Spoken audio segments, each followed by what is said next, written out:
Want some, get some. Can I get a hell yeah? Yes, I am a pirate.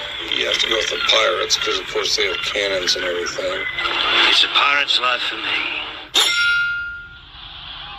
Be proud of who you are and what you are. You're pirate. It is a first down. Pirate. Because when you're at East Carolina, you go for it every time. Or you don't coach at East Carolina, you don't come to East Carolina, you don't play at East Carolina with a weak heart. Write it. I think I've ever been in a building as loud as that was. It was deafening in there. You live with Omaha? I can promise you that. And it's purple all night long in Eastern North Carolina. You're watching The Sports Objective, the podcast for Pirates.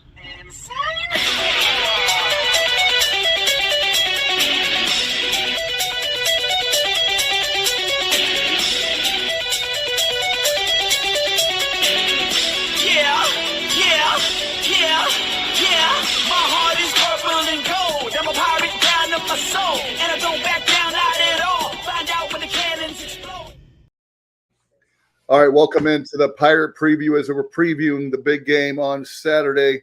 And ladies and gentlemen, all the way from the big city, the metropolitan city of LaGrange, North Carolina. I'm talking about Kyle from LaGrange. Barbara, how are you, sir?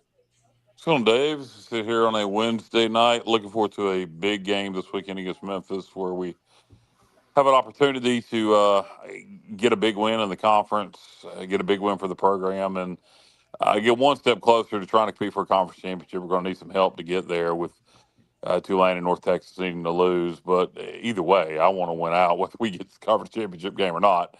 So first things first, this Memphis game's huge. No doubt. Let's bring in another big guy. I don't think a lot of them. Johnny Stats Robertson. What's up, man? Hey, fellas. Hey, we're finally here. We've been talking about this Memphis game for over a month, and now the Pirates have done their part, to get us where we need to be. Like Kyle said, we definitely need some help, and a lot of it would have to be almost miraculous, but it doesn't matter. I mean, if we finish 7-1, we don't get to the conference championship game, it's still a great season. And this game, I just can't wait. The weather's supposed to be great. I expect a great crowd. I expect the crowd to stay for the whole game. I expect a close game. And I already have butterflies just, thinking about that game. So it's already game day for you. Yeah, already. You got a few days worth of game day in you. And, we have a big-time game, so I wanted a big-time guest, the one of the last guys to say that he's a conference champion, and that is Brandon Simmons. What's up, man? What's up, man? How are you? Thank you for having me. Go no Pirates. doubt. And you had two conference championships back-to-back in 08 and 09. And, man, I tell you what, this is a game, like Johnny said, we've been talking about. Not that the other games are not important, but this is the game, and I'm hearing about how I saw on yesterday about how the Tulane coach and with the Memphis coach, they're up for the Arkansas job, and according to Sports Illustrated, SI.com, and I don't think there's going to be any kind of distractions like that. But I'm just saying this is a huge game, and I'm just going to go ahead and say, give a shout out to the administration. $25 lower bowl seats, $12 upper deck seats. Look, I'm bringing, with you count me, 9 people to the game. I have 8 seats plus my credential. I'm sitting in the press box like Kyle loves so much so that I can bring 8 friends, and I want them, all I ask for them is they're not to sit on their hands, for them to be really, really loud. Let's have rowdy dowdy. Yeah, hopefully the 8 people that are going in your place will be loud. Yeah, no, you enjoy the press box. That's not for me. I want to be, in the crowd being loud. But no, it should be a good atmosphere. We need a good atmosphere. We had around 40,000 for Charlotte. Hopefully we'll have between 40 and 45 for this Memphis game. And the biggest thing is everybody needs to stay for 4 quarters. That's been a real pet peeve of mine and JR's, and we've talked to Dave, everybody, Matt. We've talked about it ad nauseum. People leaving at halftime, and some of that's been blowout, some of that's been Thursday night games, and And even this past Saturday, I think the Thursday night games played into people leaving early Saturday, meaning that they hadn't had a chance to tailgate on a Saturday since that BYU game in mid-September. So I think a lot of people took advantage of that. We were leading big, went outside tailgate. We can't have that this Saturday. It's going to be a four-quarter game. We need that place to be loud. We need Dowdy Ficklin to be the atmosphere of old this Saturday against Memphis. There's no reason it shouldn't be. We got a good football team. We got a good opponent. JR, you said it almost be miraculous to make the conference championship game. At this point, I don't know about that. Here's why. I haven't really looked into North Texas. I don't, we don't play North Texas. They're so head to head. So that one you may need to help me out on. But I really still think Tulane has got to go to Temple, and it's going to be cold. Is they either Thanksgiving weekend or weekend before Thanksgiving they go to Philly, and it's going to be cold, and that's an empty stadium, and Temple's still playing for bowl eligibility. So I think Tulane still stands a good chance of losing another game. That's their best chance.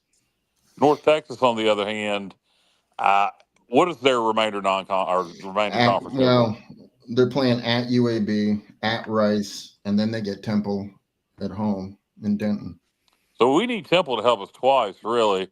Now, North Texas, their one conference loss was to South Florida.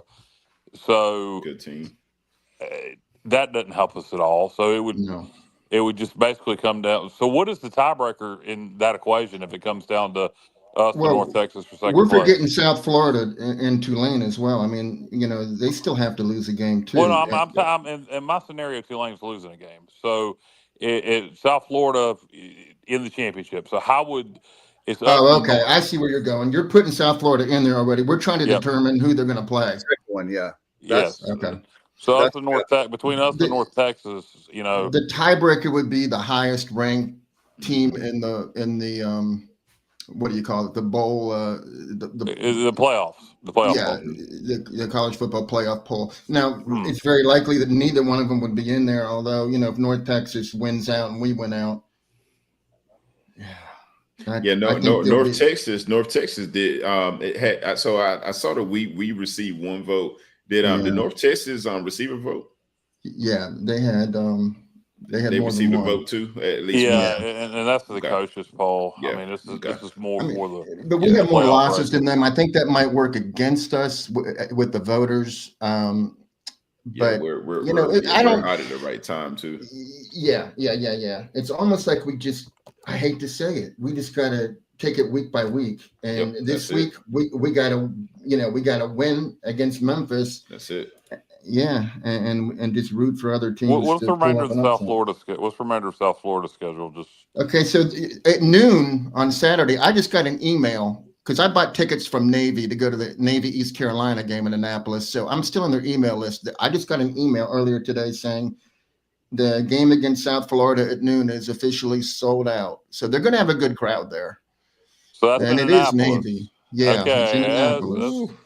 Navy's lost 2 in a row. You tell me the last time they've lost 3 in a row. It's been a while.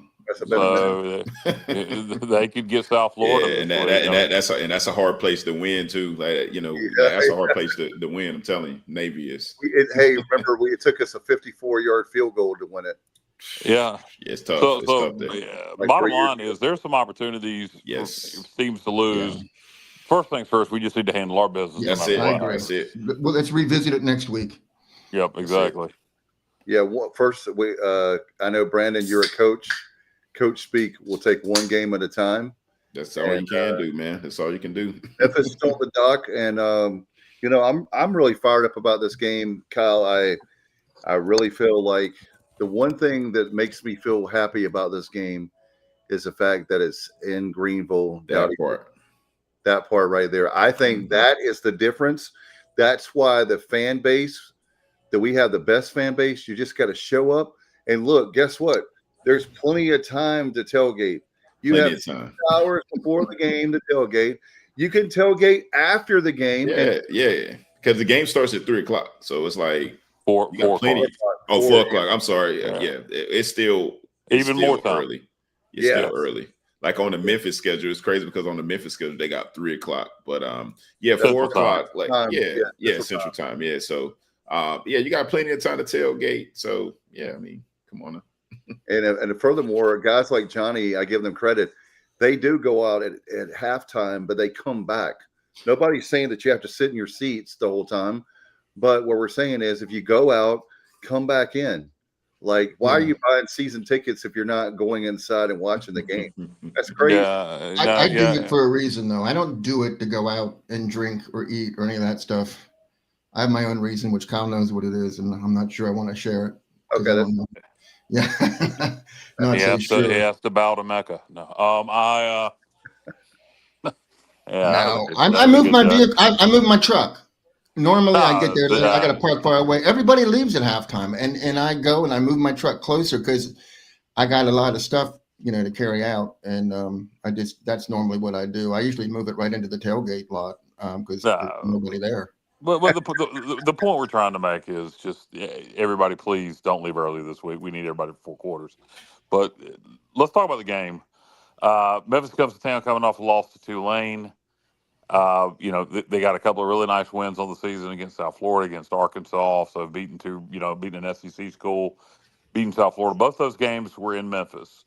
You look, they got upset on the road against UAB when their quarterback got knocked out, Lewis. He's been banged up. He got knocked out again against Tulane. He's listed as day-to-day. My guess, if you put a gun in my head, because they got 2 freshmen behind him, JR, I think he's going to go even at 50%. Yes, even at 50%, I think they're going to start him. I'm not sure he'll make it the full game, but unless he just absolutely can't go, I think he'll play. Would y'all agree with that? Yes, yeah, 100%. And to add on to that, I personally think that they're going to rely on their running game to keep the pressure off of him. I think that they're going to get it out quick. They're going to try their best to avoid taking unnecessary shots, and they just want him in the game to run offense. And he runs the ball a lot. I mean, that's part of what he does. And so with an injured leg, he's going to be limited. Yeah, very limited. Yes, that's another reason why I like our chances. Here's the deal. Do you have any more intel? Are you hearing what I'm hearing just day to day? Well, yeah. If you listen to the offensive coordinator from Memphis, they have 3 quarterbacks that are all equal. It doesn't matter who plays. Every one of them is just as good as the other. They always say that. They always say that. Well, if you look at the stats, obviously, first of all, Lewis is a redshirt senior. The other 2 are freshmen. Lewis went off the UAB. And but here's one thing: that Lewis, the injury, ever since he's been dinged up, they haven't been able to run the ball. Even the running backs can't run it because they don't have to worry about him running so much. Exactly. Just a real quick stat. Okay, so the first 5 games of the season, Memphis averaged 247.2 yards a game rushing and 200 passing. Now, the last 5 games they've played, they're averaging 131 yards rushing, which is half pretty much. But they're passing it for 285 yards. So they've switched over. They're now a passing team. I think it's because Lewis just doesn't have the mobility. He went in and out of the game against. It was wild how many times he was substituted for and came back in. At one point, he threw an interception, and then the next series they let the true freshman come in and play, and he drove them down and they got a touchdown. And then Lewis came back in to run the 2-point conversion, which was a successful pass to the tight end. That kid Maiden, the true freshman, Arrington Maiden, he didn't throw his first collegiate pass until the last drive of the game that stalled out on the 30-yard line. And he did complete 4 passes in a row, but overall, I mean, he just has no experience passing the ball. So you can say what you want about him being just as good as Lewis. We know that's not true. Nah. And there's something to say for experience. And again, I mean, at the end of the day, like it just does something different to your offense. I mean, when there's a difference between the offensive lineman looking at a seasoned quarterback versus a freshman. I mean, even if the freshman is talented, there's a calm demeanor that the senior will give that huddle that a freshman just won't give. Right. And we always talk about whatever level coach when you're the high school level, but then you go to college level, as you know, being a coach and a player, the game slows down Tremendously. And if I'm a freshman and I've never been to a place like Dowdy Ficklin, the Brockmeyer like we had with BYU, that kid is special. Not every freshman that comes into Dowdy Ficklin is going to play like he did. But that's what it's going to take. Like, that's what it's going to take, because just observing the way ECU plays defense. I'm not even talking about the offense. Just looking at the way they play defense, their pressure packages, they move around. Their defensive backs can stay in front of receivers. Their linebackers are running alleys. Their safeties are running alleys. Like, we have a very athletic defense, and they don't stay still long at all. Like, right. So it's. They're gonna send the pressure. And another thing is Johnny helped me out of this. You guys know, but our run defense is lights out. I mean, it is. I know that. Very What athletic. is Johnny again? Yeah, unfortunately, everybody knows that. We're not gonna sneak up on anybody with that. No, I'm just saying that my point is that if they're already having trouble running the ball because of Lewis being hurt and not 100%. And then our defense, they're going to make it. In other words, you're going to have to beat us again. Throwing the ball. With that said, they still also beat South Florida, and they almost beat Tulane. Oh, I know. In these last 5 games, what I would think Memphis is going to do, particularly if Lewis starts, and I don't know what their backup quarterbacks look like, honestly. Because our weakness on defense is giving up the deep ball. I think they're going to try to hit us deep early. Yes. Early and often. I think they're going to try to go deep, try to get a lead. And they're a much better second half team so far this year. That their MO is to play better in the second half on offense. But I think on the road they're going to try to hit us early and try to take deep shots early. So I would be ready for that if I was, our defensive staff. That's my theory. I think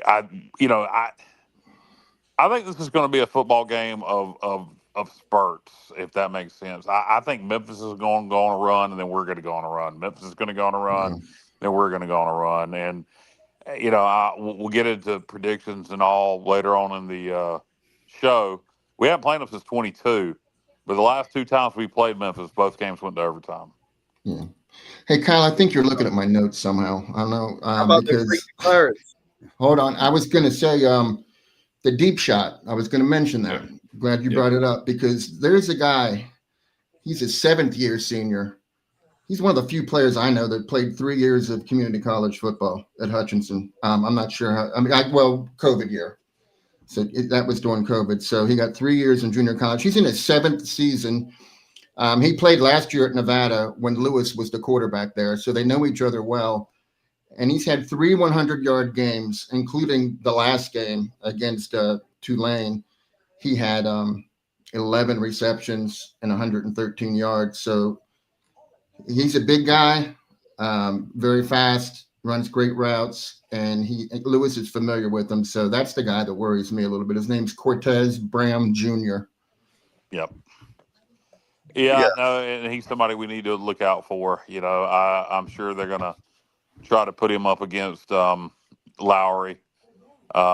We need to be smart with our coverages. We're going to bring pressure, so we're going to leave some guys on an island. That's what we do. We're just going to have to make sure we get to the quarterback. That's it. But I do expect them to take deep shots early, and I do think it's going to be a game of runs. I really do. I think you can see Memphis jump up 10-0, then us answer back. Suddenly it's 10-10, then it'd be 17-10, then 17-7. I really think it's going to be a back and forth game of runs all day. I could be wrong, but that's kind of my hunch. Is this is going to be one team's going to be hot, and then the other team's going to be hot. It's going to be back and forth all day. Well, we need to get win the toss and get the ball first. We talked about that. I think it was Sunday night, but I usually defer. But I want the ball first. Yeah. I don't know. I'm kind of, you would, probably in this situation, because that way you can make Memphis play from behind on the road. So if you can, take it in the end zone on the first possession, but it's to me, it's neither here nor there. I think that's really one of the more overthought things in sports. Of you win the toss, don't win the toss. I mean, you're either going to get it first in the first half or first in the second half. It's going to be what it's going to be. It is. I am curious to know what they would choose to do. It seems like we never win a damn toss. No, But right.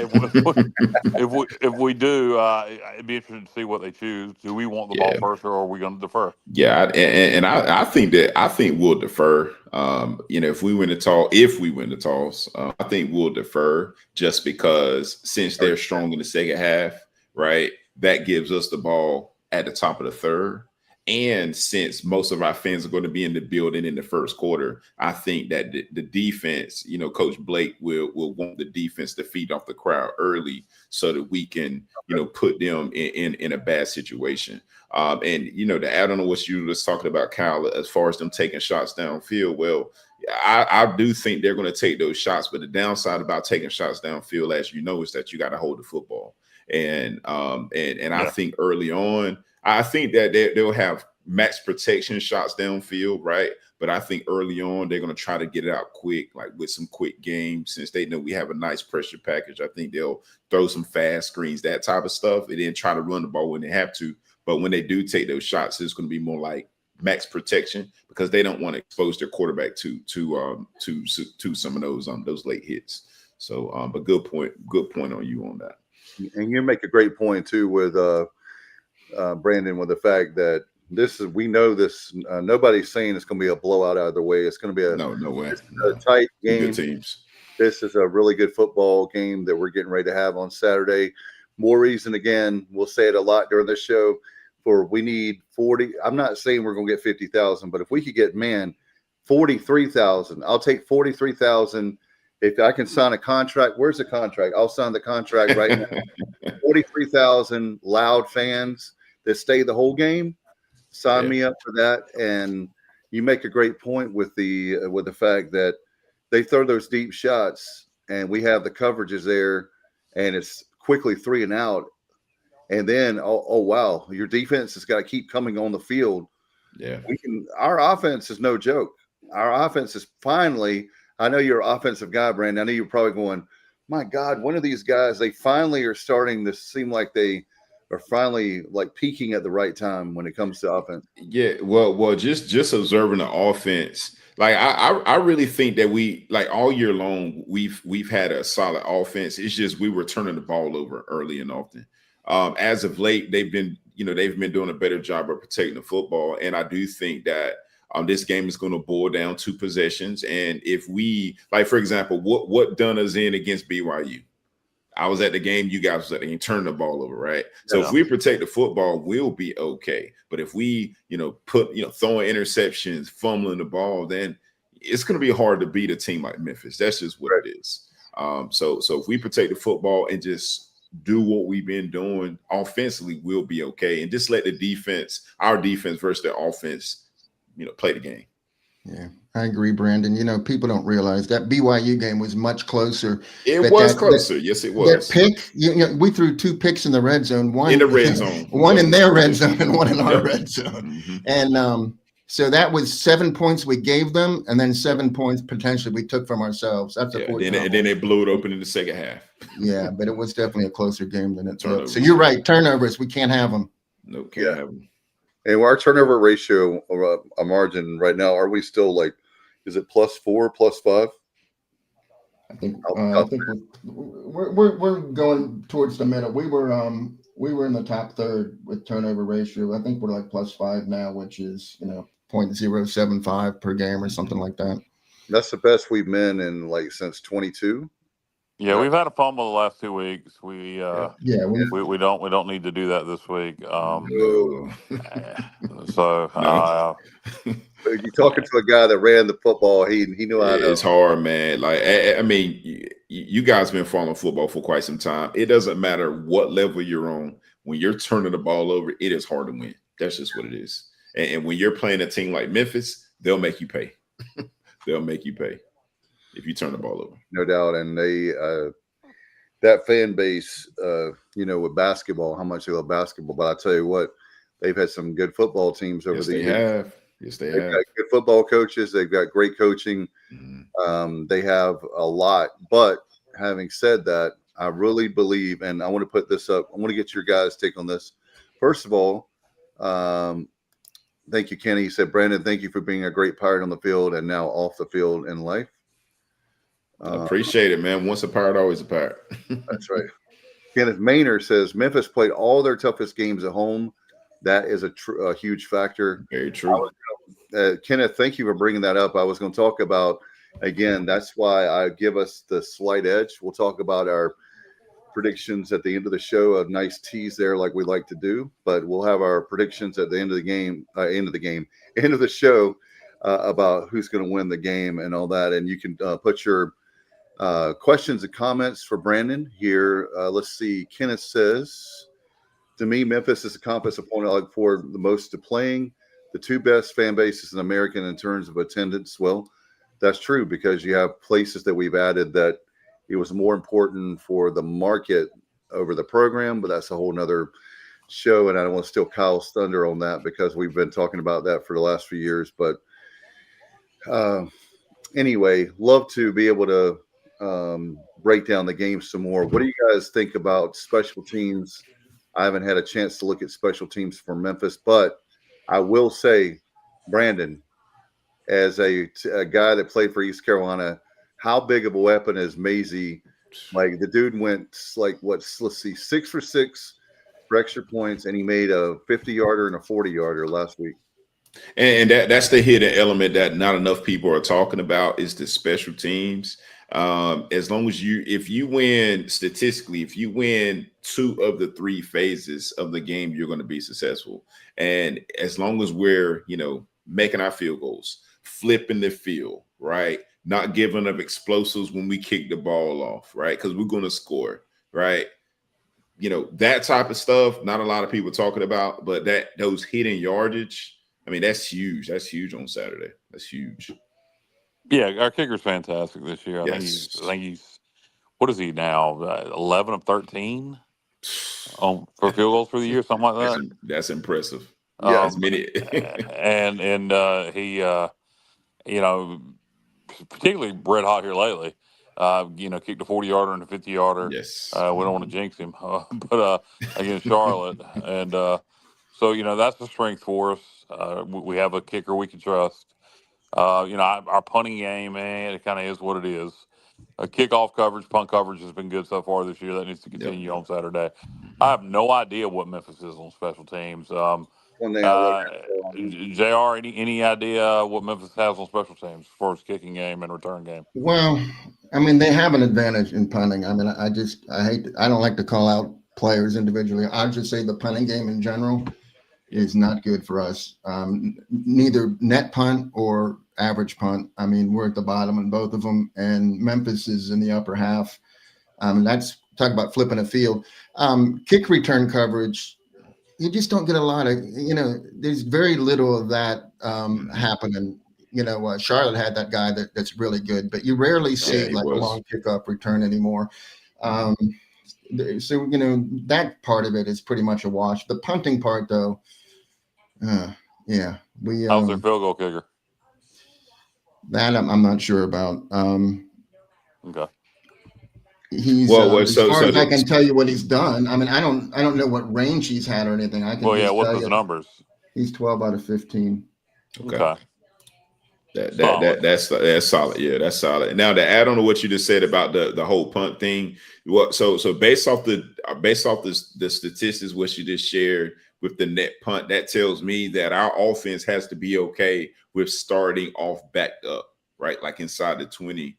And if we can handle that element of the game, I think we'll be fine. Now, if we're like it starting off on let's say the 15 and we're rattled, right? Like we're making mistakes, that can change a lot of stuff too. So that's something else to pay attention to on Saturday is the punt units. No doubt. Here's something Robert Dedrick brings up, whoever shows up, be loud. Memphis is prone to false starts. Yeah, That's they've the done good it part. twice. Interesting. They've lost 2 games. Well, the 2 games that they lost.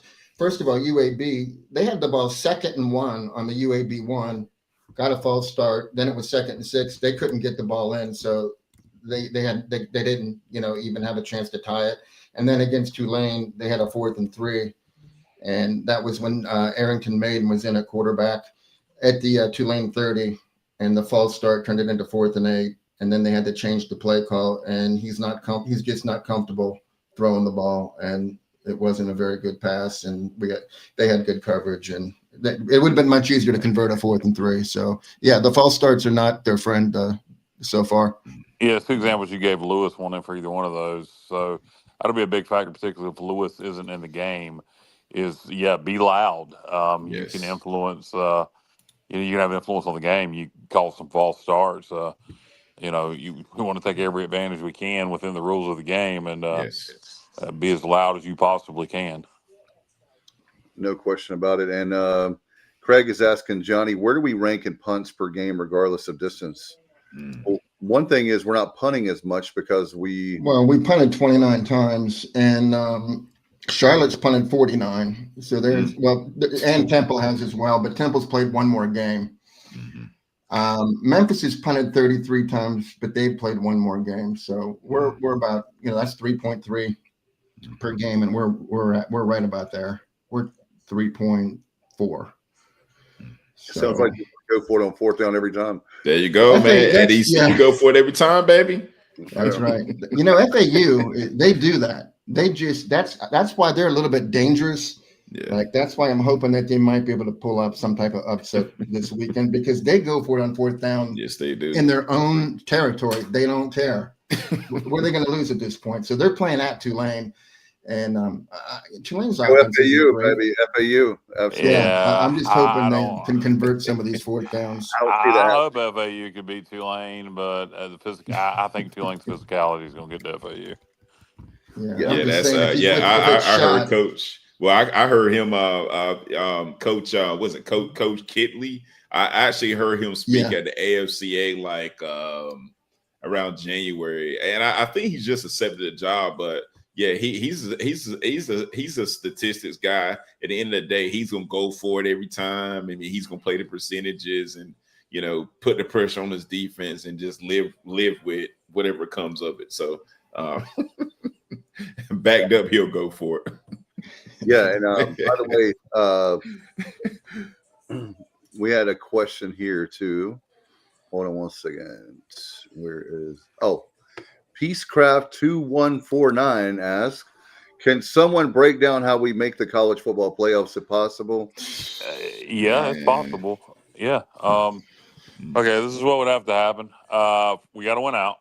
Yep. We would have to make the conference championship game. So let's just say. Let's say North Texas and Tulane get beat. So now we're playing South Florida in the ranked championship game, and they're ranked. We beat South Florida. JMU loses either between now and the conference championship game or in the conference championship game. And is there anybody else out there? Is there anybody? Well, San Diego State took themselves out last weekend. Okay, they got whacked at Hawaii pretty good, so they're out. UNLV's out, and Boise State. I guess I don't think. I mean, that's a weak conference now. The Mountain West they don't have any good. They don't have any.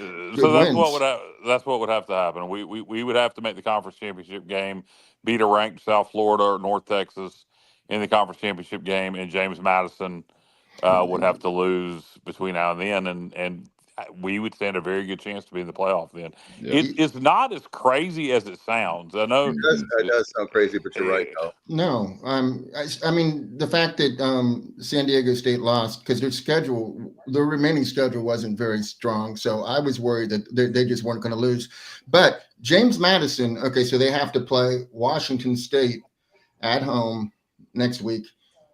And then they got to go to Coastal Carolina. So, and then, they have to go to the conference championship game, which may be Southern Miss, maybe somebody else, most likely Southern Miss. Southern Miss, baby. We got to pull any of those teams. Yep. We give James a call and tell him to, get out there and yell. And Anything could happen. Like Kyle said, we're not out of it. I just Nah. felt that we had to have Memphis win last week against. Just win, man. Just Tulane. win, man. Just Yeah. let's win these games. We take the Let's see fun what out of happens. it if we worry about what other teams aren't going to do. Let's just worry about what we're going to do. And normally I'm not like that. Let's see what happens. Yeah, I mean, I'm gonna be watching though. I'm gonna be paying attention to Well, here's what's the whole going on. thing. It don't matter what anybody else does if we don't win. So It none of really it makes doesn't. a damn if we don't win. So first things first is take care of Memphis, and that's what's in front of us. And you know, we've been talking. You know, it in many ways it really is the biggest game of the year. You know, after if you beat Memphis, then, you know, UTSA becomes the biggest game of the year. Yes. But you know, this is a game that we've had circled. This is a game, you know, we wanted Memphis to beat Tulane because then they would have eliminated Tulane. Memphis would have came in ranked. Yep. So unfortunately, we don't get a ranked Memphis, but it's still a damn good Memphis team. It's a good team. This is big time college football. It's, you know, ESPNU 4:00, almost prime time. It'll end in prime time. This is a game I'm looking forward to, and this is one that, you know, I'll pose the question here. I said if they were ranked and we beat them, the students would storm the field. If unranked, if we win it in dramatic fashion, and we win it on a last second field goal, if we win it on in overtime, do you guys think the students rush the field? Absolutely, 1,000. No?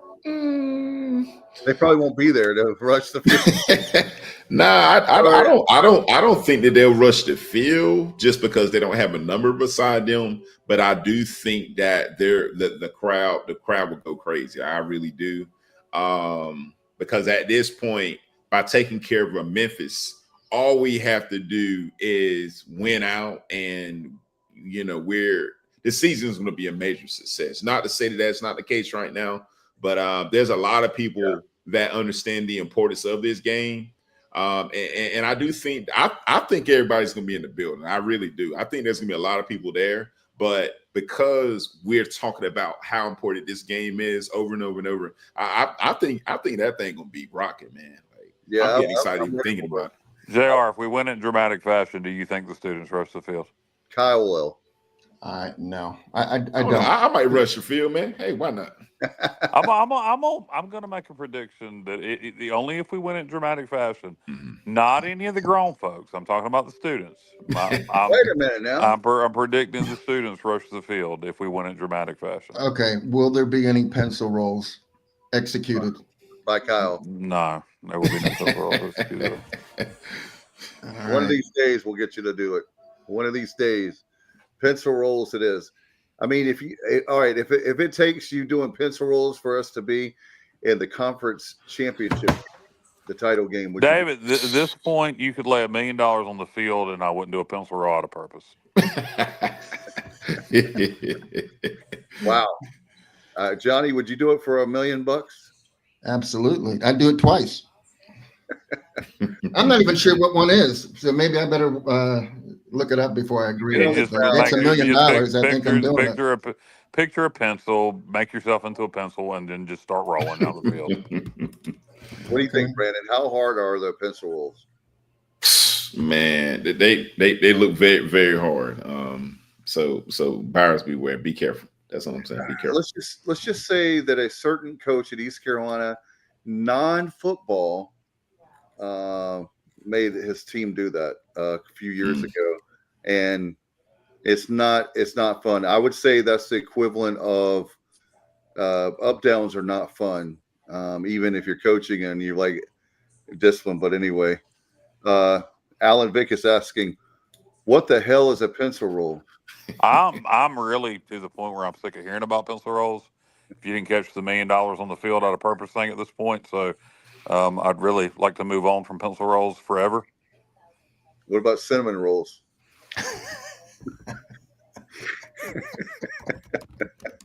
Anyway, let's get back to the game. I know that you were talking about. Oh man. Anyway, I know you guys with this game, looking at it. I'll tell you another thing, Brandon, and guys, I'm really happy with is getting the ball, getting the touches to Yannick Smith. Yannick Smith is the real deal. Yes, he is.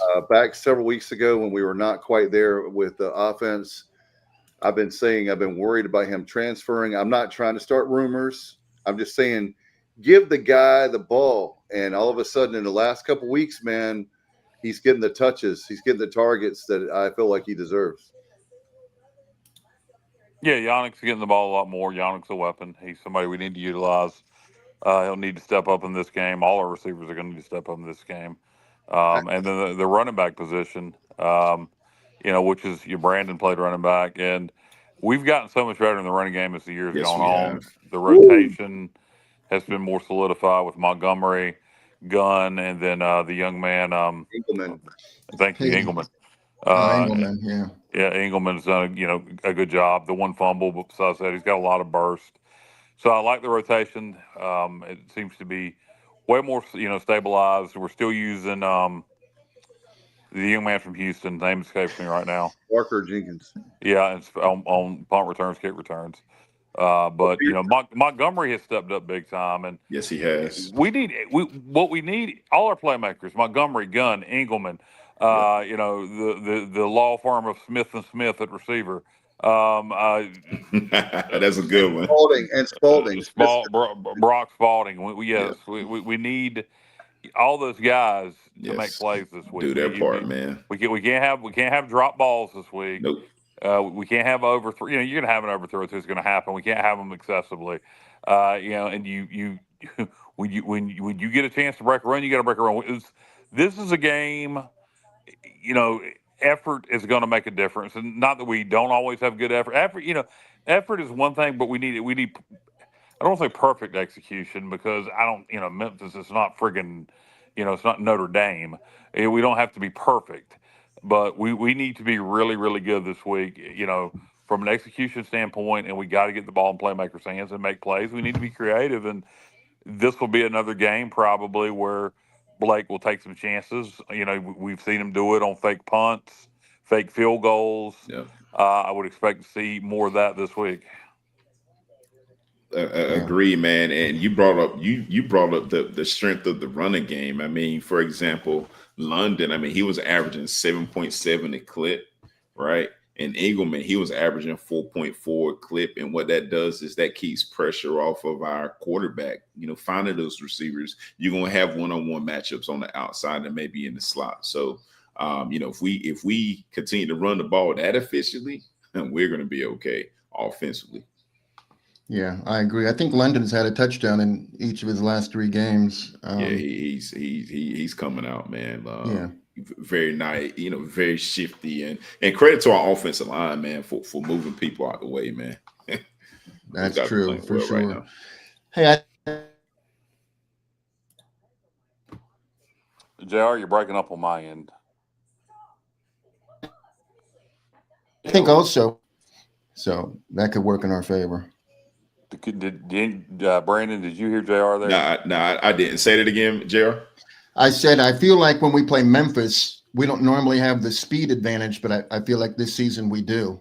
Yeah, we are fast. That's it's funny because I was just talking to some of the buddies this past weekend, and that's one of the first things that we noticed collectively during pregame was how twitchy we are, how fast we were. And there was many times, and I know it's UNC Charlotte, right? But there was many times where, we just looked like the faster, more explosive team. But I'm not downplaying this win against Charlotte because last time I checked last season, they beat us. You know what I mean? So a win is a win. But yeah, we're definitely more athletic in certain areas, and we are fast. We're faster than what people think. Brandon, Coach Harold Robinson, that we miss a lot, Rob, God rest his soul. But he in high school, I wasn't even a player, but I was close to him, and he said, "David, you can't coach speed." And we talked about that. And Johnny was the one. I got to give Johnny credit. Johnny was the one that told me. He said he talked to the coaches, and remember that, Johnny? That was spring game or sometime around there. That was in a baseball game against Coastal Carolina. Yeah. Yeah. It's a fact of how. You can't coach speed, and in today's game, you either have it or you don't. And if you don't have it, it's going to be hard to win games in today's college football. That's just what it is. Yeah, no doubt. And Yeah, so we've talked about Memphis' offense quite a bit, and we've talked about our offense. But what about Memphis' defense? They seem to be giving up quite a few points this year. They've been outscoring a lot of people. I don't think here recently. Now they played good opponents, but here recently their defense has struggled some. Jr. Statistically, are they struggling more against the pass or the run? Well, here's the deal. In the last 3 games, they've been outscored 38-76 in the first half, and we've outscored our opponents 87-42. So does that mean if those trends continue, we should have a nice lead at halftime? And it doesn't, it never transfers that way. But yeah, they're having a hard time in the first half. I don't know. The coach must have a heck of a halftime speech or something, because they are playing much better. And they've done it all year, going back to the Arkansas game. That game was over with at halftime, you thought, and then you're right. They came roaring back. So they've done that all year. So that's another thing for the folks who like to leave early. If we have a big lead at half, don't, because it probably won't last. It's going to be a 4-quarter game, but statistically, JR, more so. Okay, so I would say that they're giving up more. They're giving up more pass yardage for sure. I mean, they give up an average of, I don't know what the average is, but they've given up 2,300 in pass yardage and 1,279 in run yardage. So that's pretty significant. That's almost 2-to-1 pass to run. So there you go. Yeah, we're going to need to take advantage of hit the shots that are there. Yep. And and that's one thing. If our game plan is to throw more than run, sometimes in big games, Hauser has a tendency to get off to a slow start. Tulane, Yes, he NC does. State, he can't do that this week. They tend to give up most of their points in the first half.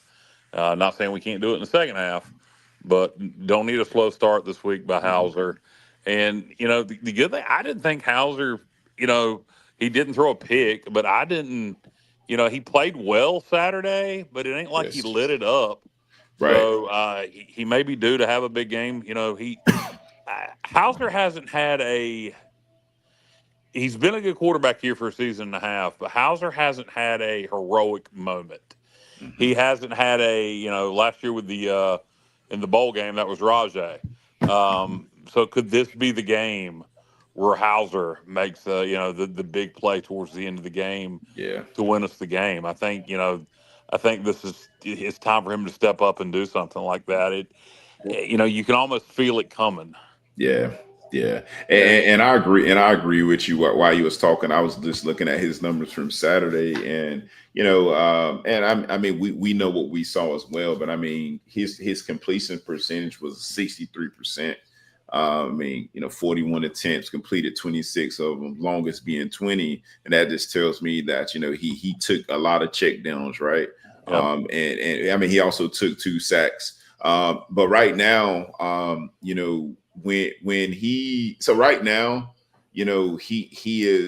he's turning into a truck, right? So you have trucks and trailers, right? He's turning into a truck, but when he tries to press it too much, the mistakes happen. So to add on what you just said, I just think that if he just lets the game come to him, connect on those layups, right? Use his legs, move around, not off platform, but off schedule plays, right?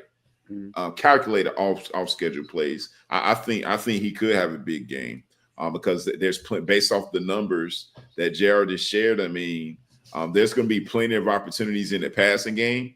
We just don't want to get to a situation where he's pressed and he's forcing it against 3 defenders and throwing across his body. Like, nah, man, let's avoid that.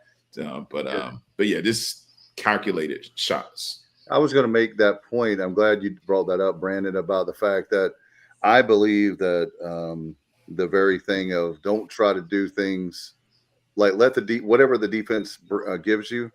You take the layups, man. Let it come to you. He's too good of a quarterback to get, trying to make things happen they're not there. And like you said, throwing across his body, all the stuff that not good footwork and throwing off, like all that kind of stuff. And the mechanics, when like it's almost like you don't want to have that sense of panic, sense of urgency, and sense of panic are two different things. Yes. And I think that when he's on his game is when you see that methodical, like it's like that part. Yes. Yeah. And not where he's going, checking down, look at all that, and then throwing a pass. And then like in the BYU game, you're a mind reader, because that's exactly what I saw in the BYU game. Like in the part of the reason why those interceptions happen in the red zone is because, so for those who don't know, in the red zone, the reason why it's hard to score touchdowns, especially when it comes to throwing the ball, is because the windows are tighter, right? And as we're marching close, so 30-30 offense, that's fine, right? But when you start getting to the red zone, it starts to get a lot harder because the defense are playing man coverage. A lot of the big boys are up front, and you have to have guys to win one-on-ones. And as a quarterback, you have to be accurate. Well, against BYU, he saw the moment. I mean, he's forcing it into coverage. And as soon as it left his hands, I'm just like, no. And then it's the interception. I'm just like, that's going to happen. But hopefully, based off of the way he's been playing, he's learned from those mistakes. But right now it's not the time to go back to those same mistakes, So I do think he learned from that. And we don't, and that's the thing. I'm sorry, Johnny, I was just going to add quickly. The great thing about Hauser is there's a whole bunch of weapons around him. Yes, he don't have plenty of tools. He does not have to put the team on his back, meaning that trying to make things happen. You've got plenty. Well, for example, we had 5 explosive plays on Saturday, being 15 yards or more, and 5 different players. Yes. Whereas the game before, we had I think it was 13 explosive plays with 6 or 7 players. But the point is, he's got plenty of guys. So if we had one good receiver, you can just double team that guy. No, you need to be paying attention to. Another thing I want to add to you guys, I've noticed in the last few weeks, have you guys noticed that we're getting more touches and more targets for our tight ends? Because the tight ends have become another wrinkle that I don't think we had in the first half of the year. We did, though. I mean, NC State, that really started our comeback. About what I'm saying is that I've noticed that what I'm saying is not like individual games. I'm just talking about if you look at the whole resume. I've noticed recently that we're really, I guess the word is, Johnny, maybe I'm not using the right word, we're more consistent with the tight ends now, where I felt like there was a time where we kind of got away from them, or maybe you could argue, Brandon, they were not getting open. I don't know what the case, or they were not running the right route. I don't know what the case. We got 2 good ones, that's for sure. Well, it was system wise. So basically, the main reason why our run game is coming alive is because we're utilizing our tight ends in the run game or wings, right? Like we're doing that a lot. When you're so all that really is just like 11 personnel, right? And what that does is it forces defenders to be one-on-one on the outside. But by you adding another blocker into the box, the defense has to make a decision.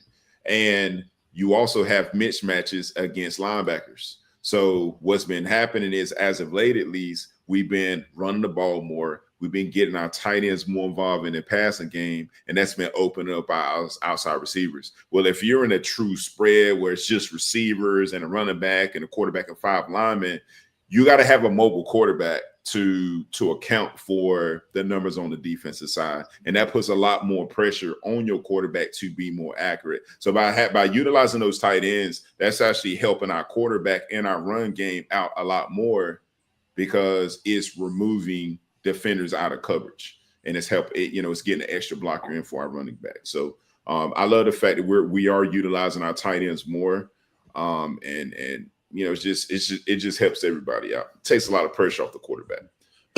Johnny, this is for you. Kenny's asking for Johnny. Give these guys Hauser's stats, please. Well, there's some. What specifically do you want, Kenny? He had said Caton has been a really good quarterback. He didn't need to throw a lot Saturday. Also, he had 2 drops that would have put him in over 300 yards. Yes, correct. He had 4 touchdowns with 2 drops. Yeah. Anthony Hey, Smith was I was going to ask Dave, ask you, Brandon, if he'd heard anything. Okay, so before Anthony Smith dropped that ball, that would have been a touchdown. He came to Yes, the wide sideline open, shaking. wide open. Yeah, but he came to the sideline shaking his right hand like he had a stinger or something. I don't know. He walked over. I was sitting behind like the tent, the blue tent. Yeah. He didn't go in there, but he walked over to there and he was shaking his hand. And then a few other people came over to him and looked at his hand. But I don't know if he heard it or what. But He probably took a helmet to the hand, most likely. Yeah, probably. that sounds about right. Yeah, that touchdown was wide open, man. Like when I saw that safety step down and I saw the receiver run behind him and he put that ball in the air, I said, "Oh, this 6 points right here. Let's go ahead and stand up." Okay, Brandon. So how about the second half? I asked somebody else that's a football coach this question. I'd be interested in your answer. Okay, so he would have had another 56-yard touchdown, but the DB knew he was beat and tackled him. And then they ended up, only having to give us 15 yards, and which took it to the 41. We ended up scoring in 3 plays anyhow. But do you ever use that strategy? Like, do you tell your guys, hey, if you're beat, of course. Yeah. If you get beat, you tackle them. Like anything is better than giving up a touchdown, right? Yeah, I thought it was a great play. Yeah. That's a strategy that defensive coaches teach all the time. And at the end of the day, I'd rather live another down than to give up a touchdown, right? Because as we all know, I don't care what level is on, it's hard to march the ball all the way down the field to score. Like, which is part of the reason why most people want explosive plays. But to ask an offense to have to put together a 15, 16, 17 play drive, that is very hard to do. So if you have a defensive player that's beat and you tackle the receiver and it's just a pass interference compared to a touchdown, absolutely. Yeah, just surprised we don't see it more often, I guess. Oh, well, a lot of times the defensive players want that interception. They want that interception more so than the PI because they view the PI as like a how do you call it? Like a shame, right? Yeah, because you got beat, right? You're admitting defeat. Yeah, that's it. That's exactly it. Well, whatever it takes to win this ball game. I mean, whatever it takes. Yeah, well, we definitely have to, Johnny. I know we were talking about this, Brandon. We've definitely done a much better. Speaking of penalties, we've done a much better job with playing cleaner football. And if you take away that 15-yarder for the celebration, unsportsmanlike conduct, we had no penalties, right, Johnny? Well, that was a dead ball foul anyhow. So, like I said earlier, I'll take that if the 15 yards is on the kickoff, and it's a result of us scoring a touchdown. And he took that for. Caton handed him the ball specifically to do that, and I don't blame McCrimmon. Spike it. Now Blake said, "Don't do it this week." Yeah, Blake said, "Okay, now next time bring me the ball and I'll spike it." So maybe that's a better plan going forward. But I can live with one penalty for 15 yards if it came after a touchdown. That's discipline right there. That's discipline. That to me. Yeah, I'm sorry. I was just going to say.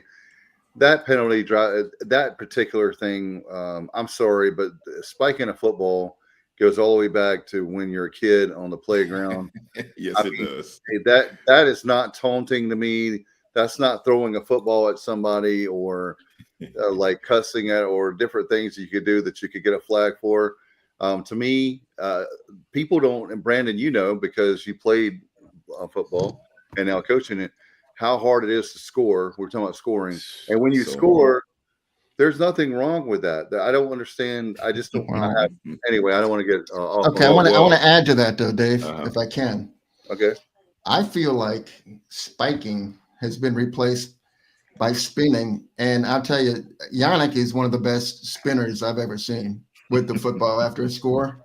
That's an art, man. I've tried doing it, and I can do it a little bit. But you just have to flick the wrist, grab the nose, and just flick it. I enjoy watching. You call Yannick Smith a spinner? No, Kyle, I wasn't. No, that's you going off track. Your mind's going off track there. All right, that's right.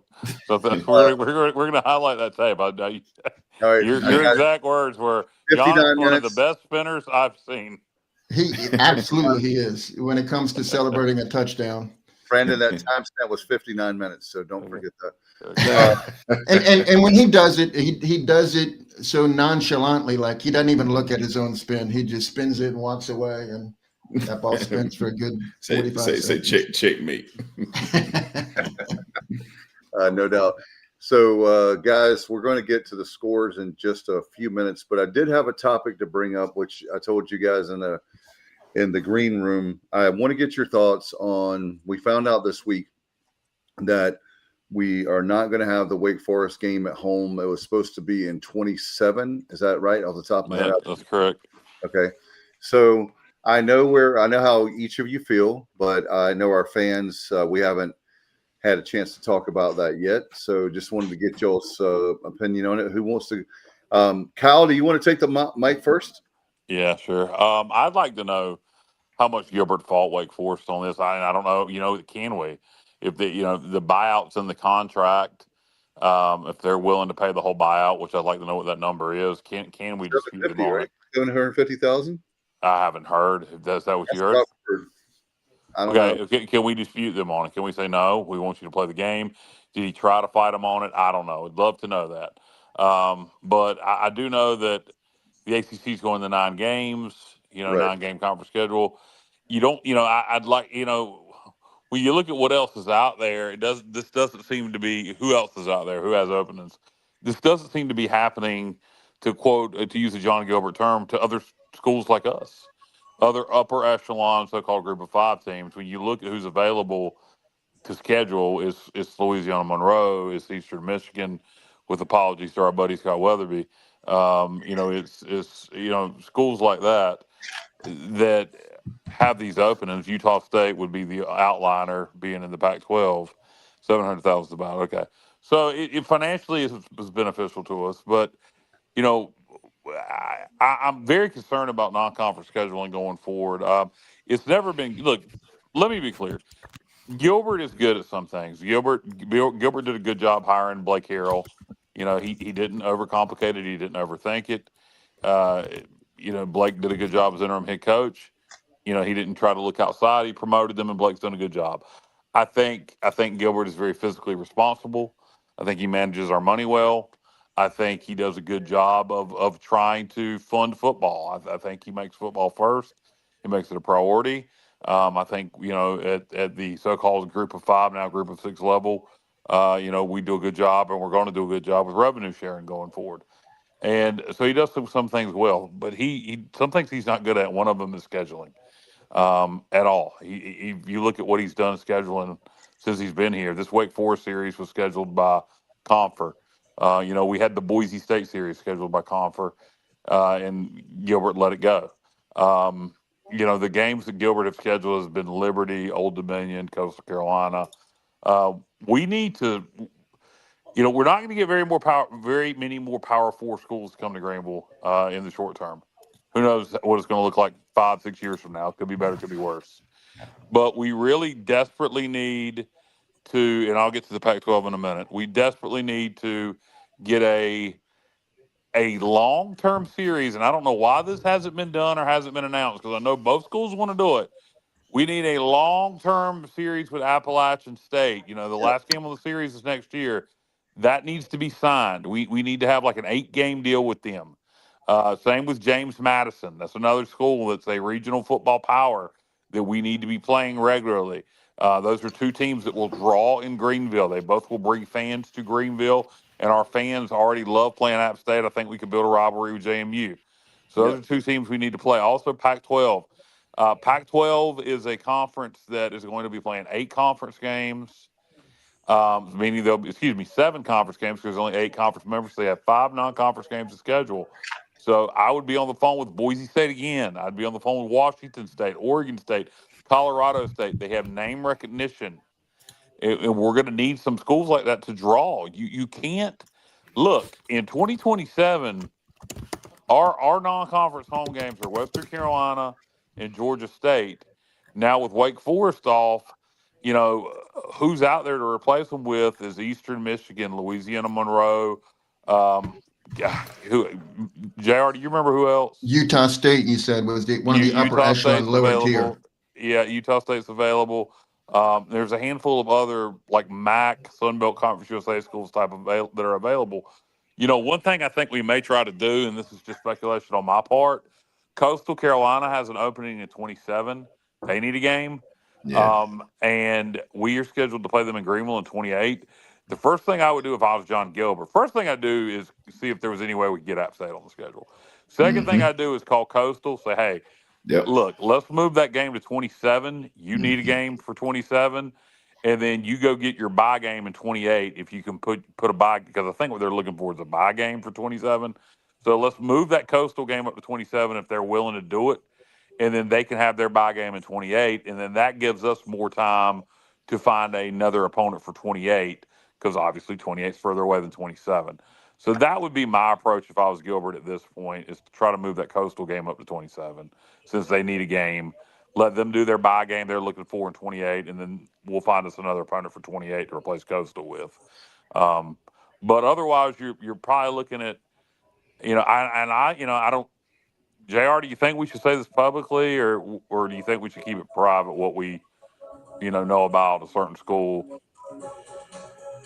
Yeah, I'll let you decide. You call that one. All right. Well, I won't name the school, but there is a school that we're friendly with the AD with, and he has said that he would be willing to change some things around to play East Carolina. Oh wow. They're about to sign a FCS contract to play an FCS opponent for that date, but they are willing to basically be bought to take East Carolina as a small buy game. Is what it sounds like. So that's a possibility. Hey, but Kyle, I just want to add, and the FCS team that they're scheduled we're to not play. Kenny, we're not looking. I'm sorry, Jr. Kenny, No, we're not looking for a bye game. We need a home game. Yeah. So anyhow, the team that you're speaking of that has already scheduled an FCS opponent, but has not actually signed the contract. That FCS opponent is probably the worst FCS team. I've never heard of them. Mercyhurst. Yeah. I wouldn't want them on my schedule. I mean, I wouldn't go to the game if East Carolina was playing Mercyhurst. I would watch on TV, and I wouldn't even go. Yeah. So that's so that team that's maybe playing them, who we don't want to say, that they're interested. So that's a potential opponent. And so let's say we get them. They're not going to. So we'll just say we'll say it's a MAC or a Conference USA school, okay, without giving away who it is. And so your home schedule is going to be them, Georgia State, Campbell, non-conference. So that's why really I think the best bet at this point would be to try to move that Coastal game from 28 to 27. And since, like I said, Coastal has the opening for 27. Well, it's a matter, once again, we understand the whole Wake Forest situation. However, I will say one thing. I will say is there's 134, 136, 136. Yes, going up to 136. So yes, we have a tough time playing guys in the ACC. Yes, the SEC. Well, no. To be fair, where you're going with this, Gilbert has made it clear it has to be an FBS opponent. We already have one FCS on the schedule, so he has made it very clear. If you're going by that post on HTC, the person who titled that misheard him in the interview. No. I wasn't. I was just gonna say that. Go ahead, then come to me because I have something to add to that. Okay. No. I didn't know anything about that particular thing. I was just simply saying the whole. If you look at the scheduling as a whole, again, let me make it very clear so people listen and watch this show that are in the Ward Sports Medicine building. I have nothing personally against Gilbert. I have nothing against Ryan Robinson.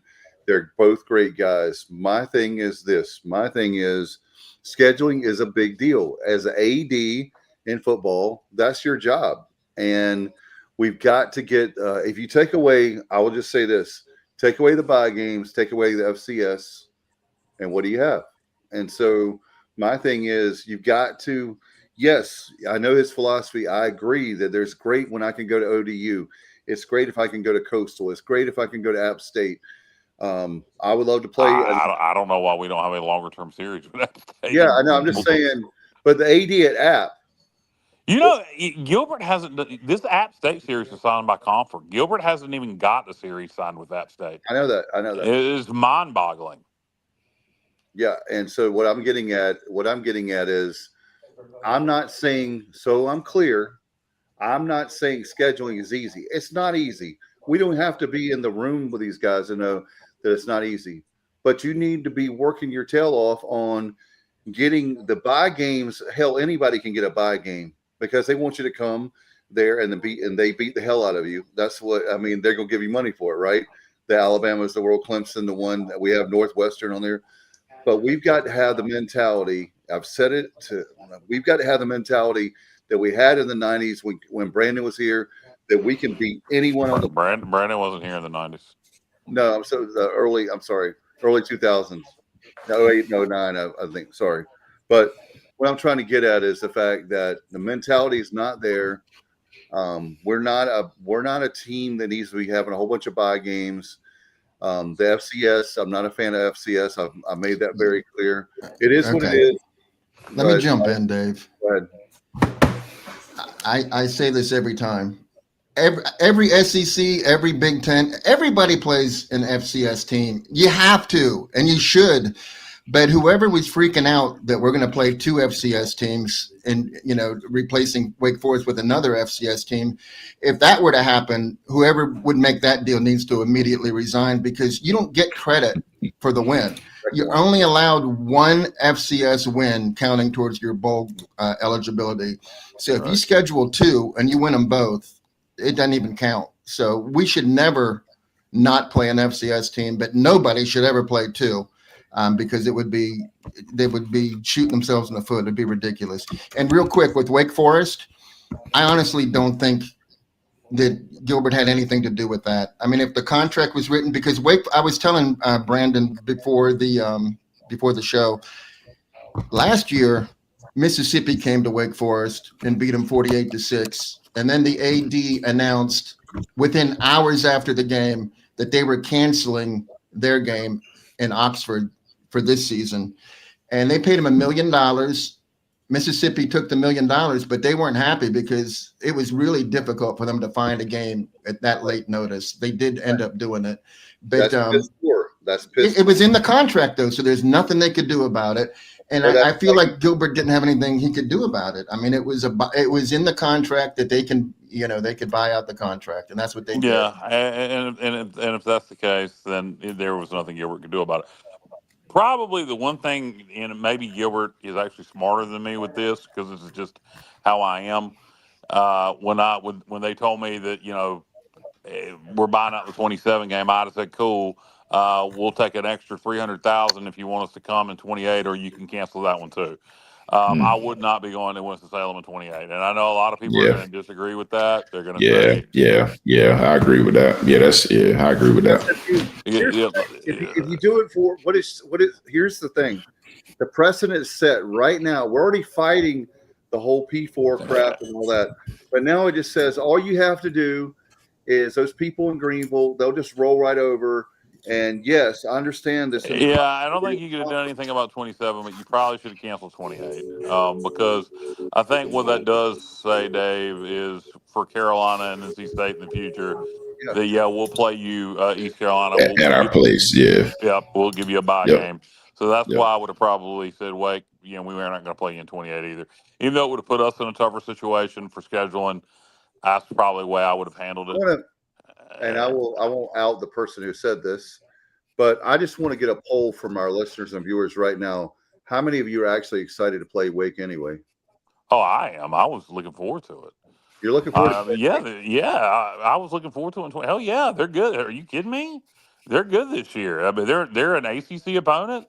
They're good. I was definitely looking forward to it, and I'd love to play them in a bowl game this year, particularly even more now. Well, I'll take that.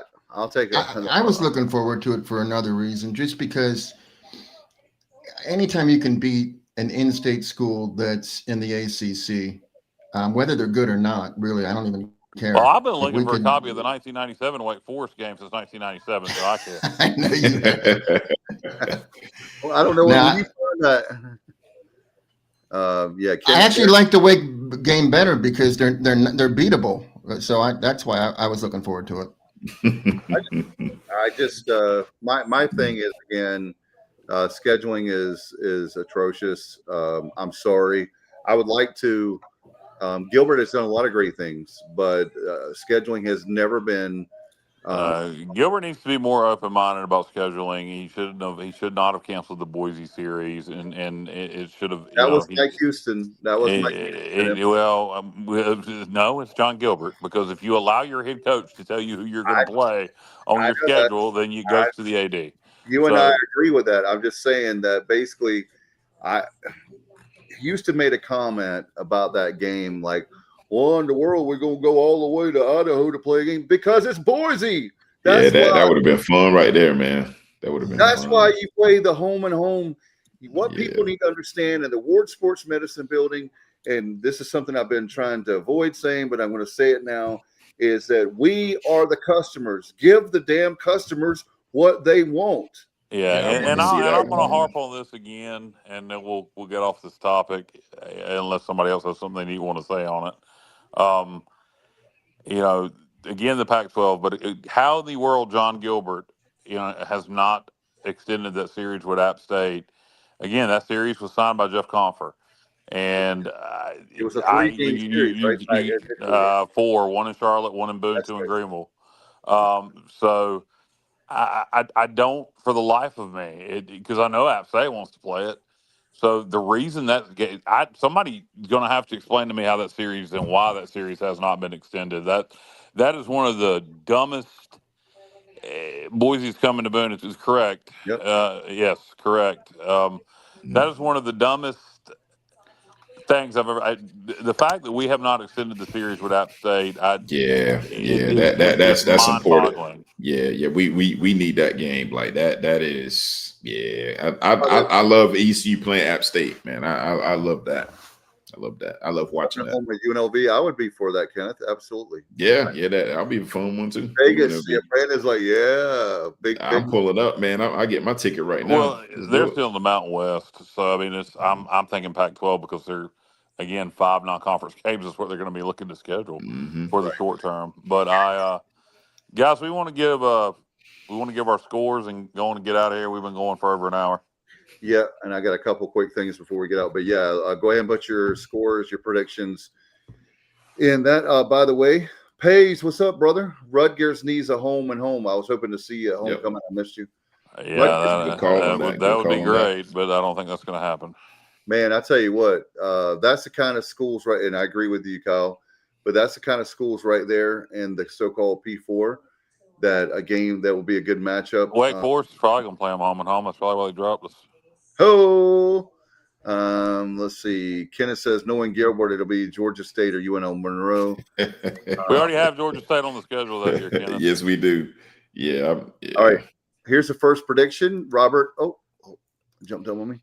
Robert says 35-31 ECU. I like what you're thinking, Robert. And go ahead. Who wants to go first on your predictions? I'm gonna say it happened 2 times. It's gonna happen 3 times. East Carolina 38, Memphis 37 overtime. Oh, overtime. Okay. All right. Justin says 37-31. JR, what you got? Well, first of all, I have one more scheduling comment. Hey, give John Gilbert some credit. He was able to get Elizabeth City State in here tomorrow night for basketball. Oh my! I was going to talk about that. Hey man, hey, look at Memphis's schedule. That's reasonable. Yeah, look at Memphis's basketball schedule. They play, some lower level Division I teams. They don't play any Division II teams, and it's a slap in the face against fans that are buying tickets that we have. That's not even a game worth going to. I'm sorry, you're not going to learn anything from that game. The players aren't going to get better from that game. I hate it. I'm not going, and that's the end of my rant. So I'll give a score now. There, but I won't be happy about that. But I'm not going.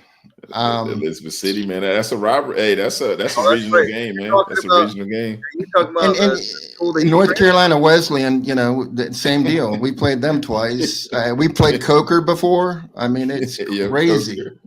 Coker. What is Coker? I don't even know. I don't even know where they are. I think South Carolina or Co- something. Yeah, I think so. Central Connecticut State sounds like a prison. Like Well, that's the Division I school. Yeah, but exactly. They're legit. Okay, What's your score, Jeff? I'm getting concerned because everybody's right in line with everybody else. Mine was we're going to be losing 30-28 to Memphis until Nick Mazie hits a game-winning field goal to make it 31-30.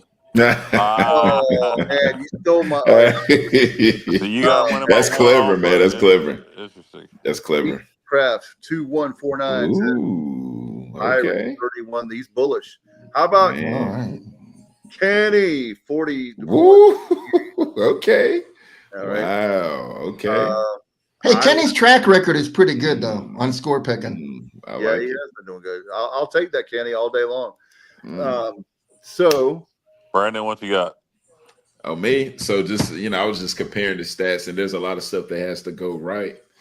But I have ECU 38, Memphis 35. I think that it's going to be a field goal that decides it. I do think that Memphis is going to figure out ways to score because they are talented. But I think because we're home, we're going to figure out a way to, make stops when we need to make the stops. But I do think that it's going to go down to a field goal. I really do. But just to add a little bit of fun to it, I said 38-35. Kenneth says 35 ECU, Memphis 24. And I feel like, man, I've just felt like the whole day Mazie wins the game 31-28. So I'm another guy that thinks it's going to be not only tight, but it's going to be a walk-off, a last-second field goal. Yeah, that's fine. And Kyle is going to rush the field. Now, I'm under the impression that Memphis is going to keep their quarterback the whole time. But if he's unable to go, I can definitely see that thing spreading open. But I'm just under the impression that he's going to be there the whole time. That they'll try to keep using the analytics instead of analytics. He says 38-28 Pirates. Yeah, 10 point. Yeah. Hey, I want to add something to what Brandon just said. I think that Lewis is definitely going. No matter how dinged up he may be, he's going. Yeah. And if he can't finish the game, I don't think we're going to be seeing the guy that came in against Tulane. I think we're going to be seeing A.J. Hill. Okay, so real quick, A.J. Hill's thrown the ball 25 times, all of them against UAB, and ran 0 times. He never ran. Now, Maiden, on the other hand, ran 5 times and only threw 7. Yep. So I think if Lewis goes out, they're going to try to they're not going to be able to run against us. I think they're going to bring in A.J. Hill. Yeah, that's going to make it hard, yeah. Yeah. But, I mean, you can, Brandon, what kind of matchups? I mean, you can, when it's a team's one-dimensional like that, you can just pretty much – Well, part of it, and I know we're getting ready to shut it down, but part of the reason why Memphis is as prolific as they are on offense is because they basically have a +1 offense, which simply means that they're going to run their quarterback if you don't have enough defenders in the box, and if you have too many defenders in the box, they're going to throw the ball. Since they're unable to do that because their quarterback is banged up, I think that just changes everything that they want to do offensively. At the end of the day, if they wanted to, be pure air raid, well, they would have made that decision at the beginning of the year, right? They want to run their quarterback. They want to, add him to the run game so that they can throw the ball downfield. So if you're just handing it off and just throwing it when everyone knows that that's going to happen, that just takes a lot of the mystique away from their offensive system. Yeah. All right. Would you say that USF, they're a +1 offense as well with Brown? Yep. Yes, sir. And yeah. And maybe even Retzloff at Tulane might be a +1. Well, and that's what it is like right now. So just to give y'all some insight about what's going on in college football, connecting to the high school game, most college coaches, when they're recruiting the quarterback position, the first question they ask is, can he run? And if he can run, then his stock is going to go up. Simply because most coaches want to add that offensive player to their, they want to have a extra runner in the run game. And if he's just a pure drop back passer, just throwing the ball over the yard, not to say that he's not a good quarterback, but he's not as recruited. He's not as highly recruited as the guys that can move. That's just what offensive football has turned into. It's just a +1. And we said that with Bear Bachmeyer too. Correct. Pay says that we need Navy to beat USF at noon, and as JR said early in the show, that's gonna be a good game. That's gonna be a really good. That's gonna be a good game. I'm gonna be checking in on that game too. So during timeouts, I'm definitely gonna be checking that game out. That's gonna be a good game. Kenneth says we'll get another pick six late in the fourth quarter. I love it. Let's get a pick six. Winning this game will, Kenneth says, will get people to take notice nationally. Huge. What are the chances? I guess is there a chance we could creep in at number 24, 25 this week? No. Well. So here's the deal. If we come out and if we beat them by like 3 to 4 touchdowns, like we're going to be ranked. Like we're going to be. I could see us being in like the top 23 if we beat them by 3 to 4 touchdowns. But if it's close by a field goal, then definitely no. But if we dominate them, like just dominate them, we're going to be in the top 23. You got me excited now, Brandon. Oh, well, it's the truth. I mean, because Memphis is a respected program, and the outsiders don't know how dinged their quarterback up, how dinged their quarterback is. At one point in time, Memphis was in the football playoff, was potentially in the college football playoffs, and they're going through issues right now, durability issues. But a lot of people that don't follow Memphis week to week don't know that. They're just looking at Memphis, like, oh, that's a good football program. And they've seen ECU on TV. They see us barely lose to NC State. They see us play neck and neck with BYU. They see that we barely lost to Tulane. I mean, we got a good football team. We just haven't taken care of business consistently against those teams. But I mean, we got a good team this year. Shout out, by the way, really quick before we get out of here, with Coach Kim McNeil. They got a win last night over Charleston Southern, and man, I tell you what, they've got a scorer, Barner. She scored 32 points, JR. I thought it was 31, but it might have been 32. You're right, 31. It was 31 points, I believe, off the top of my head. Barner scores 31. We win 91-62. A good win. Wow. At Williams Arena. And then, like you said, the Elizabeth City State game tomorrow night. And main thing is, I think people right now, to be honest, no offense to basketball, but I think most Pirate fans right now are thinking about Saturday. Yeah. And, they're getting ready for Saturday with the tailgates. And get your tickets, 1-800-DIAL-ECU. But Dave, I will admit, I will watch every second of the game tomorrow night. I wouldn't go, like I'm not going there, but I will watch every second just so I know what's going on of the basketball game. What versus ECSU? Yes, versus Elizabeth City State. Yeah, Elizabeth City State. Yeah, the mighty Vikings. Yeah. Well, I mean, there's a lot of people like there's a lot of connection there. I actually went there as a freshman before I transferred to ECU, right? So I know all about the Vikings up there in Elizabeth City. But there's actually a lot more connections than people know between Elizabeth City and Greenville and Elizabeth City. So. Yeah, it's just playing a division. Yeah, Peace Craft set makes a great point. Man, that Tulane loss was good. Like we would if we had taken care of that one started out really well. But anyway, nothing we can do about that now. There's nothing we can do about it. We got to focus on the 3 we have left. This case, coach will tell me one game at a time. Coach, that's it, man. That's it, Coach. Even Coach Harold Robinson, like when he was out there with us, for the high school relations. I mean, he'll oftentimes have those magical speeches with us, and it was the same, man. Just control what you can control, and let the outsiders, talk about everything else. But all we have to do is just win our matchups. That's all we have to do, and what's going to be is going to be. No doubt. Tell us, I know that you've moved to Vance County, right? Before we let you go, how are things this year? Oh, absolutely, man. So this past season, I completed my 16th year coaching high school football. I'm also teaching as well. But yeah, like you said, I teach and coach at Vance County High School in Henderson, North Carolina, just north of Franklinton and Wake Forest. But I still live in Raleigh.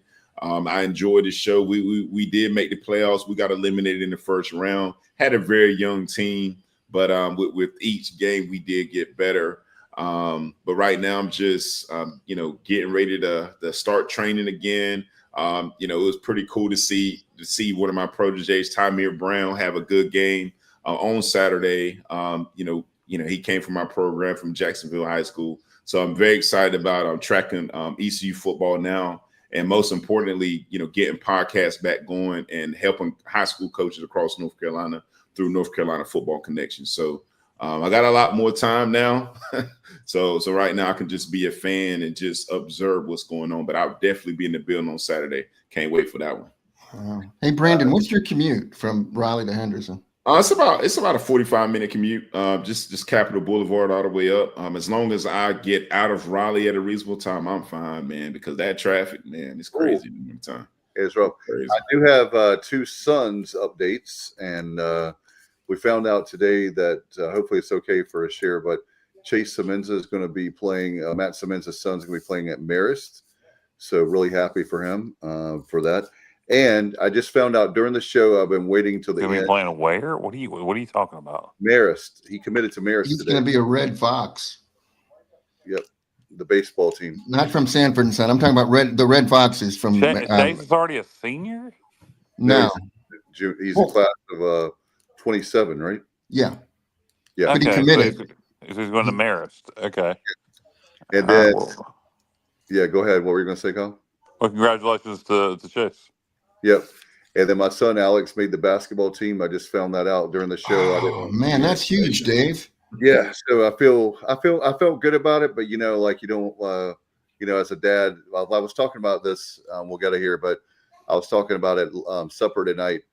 Your couple was listening to what we were talking about and telling him, I said, I get more nervous watching my kids play sports than when I played. Because you can't do anything about it and you want them to win so bad. Yeah. Hey, I don't know if you listened on last Saturday at the Pirate Walk, but I was trying to, talk him up and let him know that what he's already accomplished by making the cut was really cool. And, don't be crushed if you don't make the team. But darn, I undersold him. Congratulations, Alec. Yeah. So we're excited about that. And big time. I've wanted to share it as soon as I found out, but we have a show to do. So guys, Brandon, man, you're the best. We appreciate you. It was so great to see you in person on Saturday. Hopefully we can run into each other again on Saturday. And man, do you have any final thoughts before we get out of here? I mean, anytime I get a chance to link up with you guys, I mean, we've been rocking together for quite some time, man. Anytime I get a chance to connect with you guys, it's all fun all the time. Appreciate all you guys are doing for ECU football, well, ECU athletics in general. Really appreciate you guys' takes, and most importantly, thank you for inviting me to be a part of this. I'll never pass up on these opportunities. So I appreciate all you guys are doing for ECU athletics and for the football program. Well, I had to invite a guy on that's won two conference championships with the Pirates, and we were talking a pre-show rather, Brandon, about I didn't think it was going to be this long. Like you guys, 2008, 2009, I thought it would be like during the Carden years with Justin Hardy and all those guys, but didn't happen. But hey, we still have work to do. But our resume speaks for itself, and I'll take a 9-3 regular season and win a bowl game. I was going to say that earlier in the show. Hey, only the third time in school history that we'd have 10 wins. So we'll take that. If that's a lot of football between now and then. Kyle, do you have anything before we get out of here? Not a thing. Johnny, do you have anything before we get out of here? I'll just say, if we finish 9-3 and we don't make the conference championship game, we're still co-conference champions of the regular season, and we are champions. So they can never take that from us. Yep. Yeah. And, Kenneth says he's going to be graduating December 13th for the University of Florida with a master's degree. Shout out to Kenneth. He's one of our regulars, and man, that's a huge deal. And I It know is. Wow. Master's Creek Congratulations. from the Gator. You're a Gator, a Pirate Gator. I don't know, but anyway, Yeah, Pirate that's Gator. that's a good thing. Congratulations, Kenneth. Congratulations. But, and he's also happy we're a bowl eligible. So Yes, don't forget about that. Yeah. And so, but before we sign off, what are a few bowls that's starting to float around out there? And I know there's a lot. I know there's a lot that's. Uh-huh. The tie-ins would be Military, Okay. Fenway, Okay. Myrtle Beach, Boca Bowl, Boca Raton, the is it Clear Bowl? Gasparilla, Birmingham, Montgomery, Wow. Okay. So a lot of possibilities right now. Independence. So Okay. yeah, there's quite a few different ones. That's a good conversation to have. Love it. Yeah. I said East Carolina versus Clemson. I know Kyle doesn't want to end up Fenway Bowl. Ooh, So man, I got to figure out a way to get there, man. Get your jacket. Yeah, get your jackets. Oh yeah. You think it's gonna be snowing? I don't know, but it snowed here yesterday at my house. So that was crazy. I thought my daughter was crazy. She said, "Dad, it's snowing," and I was like, "What?" I was just waking up and I looked out. My dad said they got like a half an inch in where he lives, in between Williamson and Jamesville. Wow. Yeah, that's what we got. By the way, Kyle was going to tell you that with that Fenway Bowl, isn't that Fenway Bowl like the day before, like the 23rd? Like it's right before. I have no idea. I haven't checked bowl dates. But anyway, regardless, I'm just happy we're going to definitely be bowling, so that'll be great. And the next level is what we talked about. Okay, we had selling hope. Selling a bowl. We won the bowl. We're consistently in bowls now. Yep. Now we're climbing up for conference champions to be like there you go. So right on time, man. And it's funny that you just mentioned that about the championships, and like it's crazy because while that was happening, we knew that there was a chance that we can win or be good. But for it to happen, that was pretty awesome. But since then, we have so many like Hall of Fame players and elite coaches, and it's a little disappointing that we haven't won anymore. But I will say that, and that doesn't take anything away from the teams that we've seen since our run. But it's pretty cool to see that our program is starting to return to the championship like conversation. And a lot of that, the credit goes to the coaching staff for evaluating talent, bringing in that type of talent that could, start at other places, Power 4 programs. So I think that's pretty cool that our names are starting to be mentioned a lot more in the conversation for championships. I really do. How about Wake Forest and the Fenway Bowl? Yeah, hey man, that's fine with me. Or Virginia. Hey Dave, that would give us 11 different states that we've played in a bowl game. And we're currently at 10 right now. We're currently at 10. And Alabama, we played more than any other state, 7 times. I love Johnny. So that's a good stat. That's a good stat right there. We're in 10 states now. Yep. Oh, okay. And 11. So it'll be 11th state, Massachusetts Bowl. Well, we'll know we're playing in a bowl. We'll find out more. That will be obviously in December. We'll find out that. So we just got to take care of business, and whatever happens, happens. So that's it. All right, guys. Well, thank you, Brandon. Thank you, Kyle. Thank you, Johnny. Thanks to all the viewers and listeners. We appreciate you very much. Don't forget, there goes Kyle. We leave the show, but we're gonna have our show Sunday night, regardless of what happens at 8:00, and we'll have our Pirate football playback. Don't forget to like us on all the social media and subscribe to our YouTube channel. Until next time, it's been real. We'll see you next time. Go Pirates.